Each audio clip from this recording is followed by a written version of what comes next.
sabihin natin mga yan, 30 feet. Galing doon hanggang dito.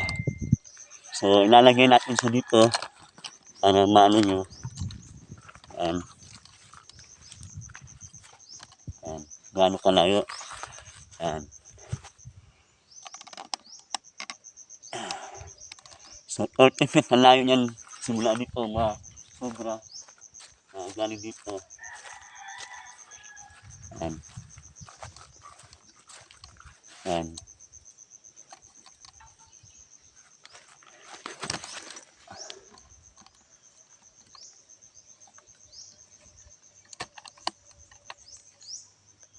Yan. So, mga 30 feet galing dito sobra. Yan. Power on.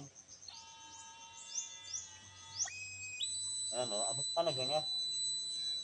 Nalabas natin. O.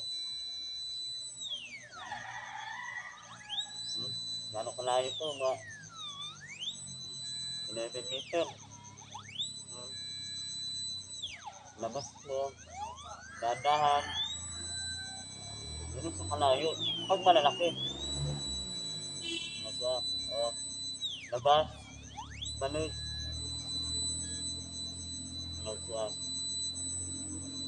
Labas. Balik. Ganun sa kalayo. Ito mga 11 meter na.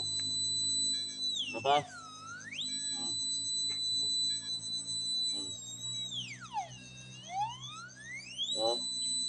Extra high po. Extra high.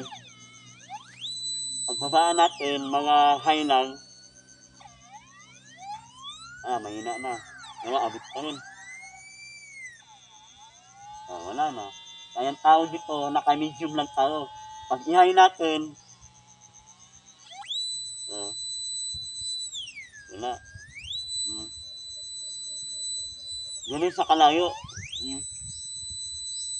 Kaya lahat na nagamit ko na. Invenyo, nagamit ko na.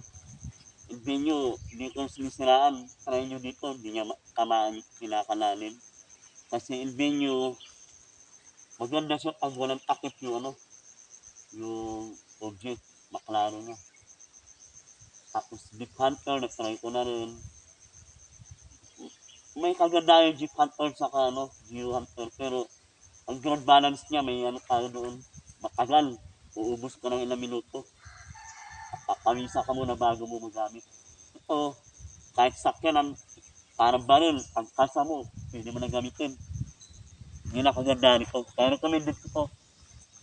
Ginagamit ko ng mga engineer sa Amerika, pati yung yung Lost Gold, yung original na mga Amerikano, na yung nakakuha sila dito sa Mindanao at sa Isabela. Ito rin gamit nila, made in Shanton. Kaya recommended ko, napakadali gamitin.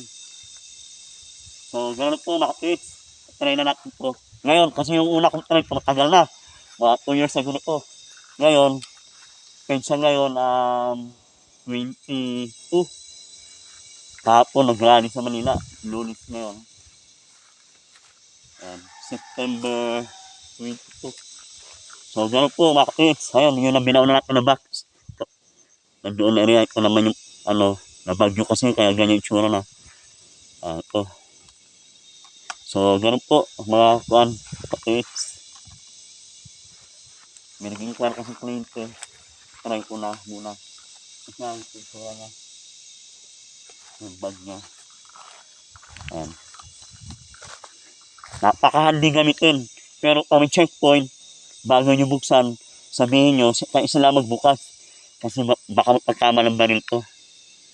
Pag pinabubuksan, buksan mo.